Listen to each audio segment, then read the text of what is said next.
Hello everyone, আমি ইসরাত জাহান ইতি। প্রতিদিনের মতো আজও চলে এসেছি আরও একটি নতুন আর্ট এক্সিবিশন ব্লগ নিয়ে। আশা করি আজকের এপিসোডটি আপনাদের ভালো লাগবে। আজ আমরা এসেছি লালমাটিয়ার কলা কেন্দ্রে, যেখানে শিল্পী সনদ বিশ্বাসের প্রায় 12 বছর ধরে করা আর্ট ওয়ার্ক লিমিনাল হরাইজনের প্রদর্শনী চলছে।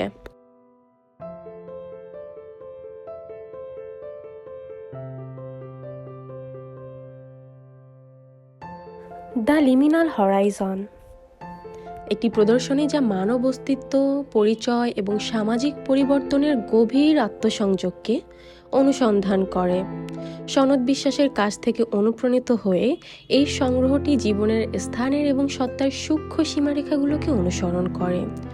জটিল মাধ্যম ও প্রতীকী রূপ ব্যবহার করে সনদ অস্তিত্বের অস্পষ্টতাকে তুলে ধরেছেন, যেখানে ব্যক্তিগত পরিচয় ও সামাজিক বিচ্ছিন্নতার মধ্যে দ্বন্দ্ব প্রকাশ পায়। এই প্রদর্শনীটি মূলত 3টি প্রধান বিষয়বস্তুকে ঘিরে তৈরি: in search of existence, existence of balloon এবং an alien or evolving cast of myself. প্রতিটি কাজই মানব অভিজ্ঞতার সর্বজনীনতাকে তুলে ধরে, যা ক্ষণস্থায়ী হলেও স্থিতিশীল। বেলুনের অস্তিত্ব অংশে জীবনকে ক্ষণস্থায়ী ও হালকা হিসেবে দেখানো হয়েছে, যেখানে বেলুনটি বিচ্ছিন্নতা ও একাকিত্বের প্রতীক। এই সূক্ষ্ম কিন্তু দৃঢ় রূপটি ব্যক্তি ও সামাজিক প্রত্যাশার মধ্যে সূক্ষ্ম ভারসাম্য তুলে ধরে।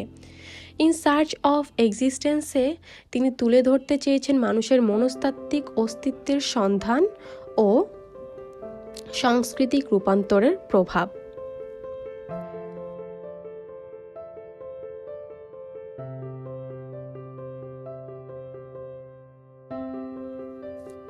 এক্সিস্টেন্স অফ বেলুনে জীবনের ক্ষণস্থায়ী এবং ভঙ্গুর প্রকৃতি রূপক হিসেবে ফুটে উঠেছে, যেটি তিনি মানুষের ফাঁপা ও বিকৃত অবয়বের মাধ্যমে তুলে ধরতে চেয়েছেন, যেন বেলুনের ন্যায় মানুষের ভেতরটাও শূন্য, ফাঁপা এবং ক্ষণস্থায়ী।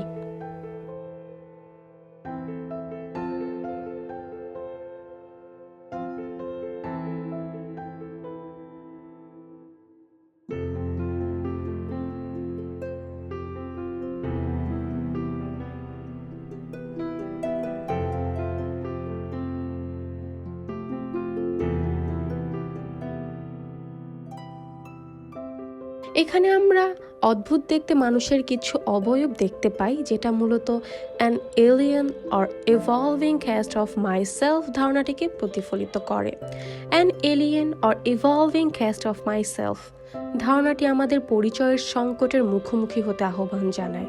এটি প্রশ্ন তোলে কিভাবে আমাদের ধারণাগুলো সংস্কৃতির পরিবর্তন, প্রযুক্তিগত অগ্রগতি এবং আধুনিকতার বিচ্ছিন্নতার মাঝে পরিবর্তিত হয়।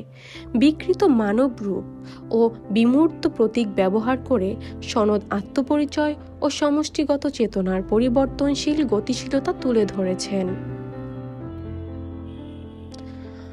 সনদ বিশ্বাসের কাজ দার্শনিক, মনস্তাত্ত্বিক এবং শিল্প গবেষণার মধ্যে সেতুবন্ধন রচনা করে। এটি দর্শকদের দেহের অনুভূতি এবং সত্যের সন্ধানের আধ্যাত্মিক অভিজ্ঞতার সঙ্গে গভীরভাবে যুক্ত হতে আহ্বান জানায়। তার কাজগুলো পরিচিত ও অজানার মধ্যবর্তী স্থানে অস্তিত্বের পরিবর্তনশীলতাকে তুলে ধরে এবং ক্রমবিচ্ছিন্ন জগতের মানব সংযোগের ভূমিকা নিয়ে ভাবতে উদ্বুদ্ধ করে। প্রিয় দর্শক, আজ এই পর্যন্তই। আশা করি আগামী এপিসোডে আবারও আপনাদের সাথে দেখা হবে। ততক্ষণ পর্যন্ত ভালো থাকবেন, সুস্থ থাকবেন। আল্লাহ হাফেজ।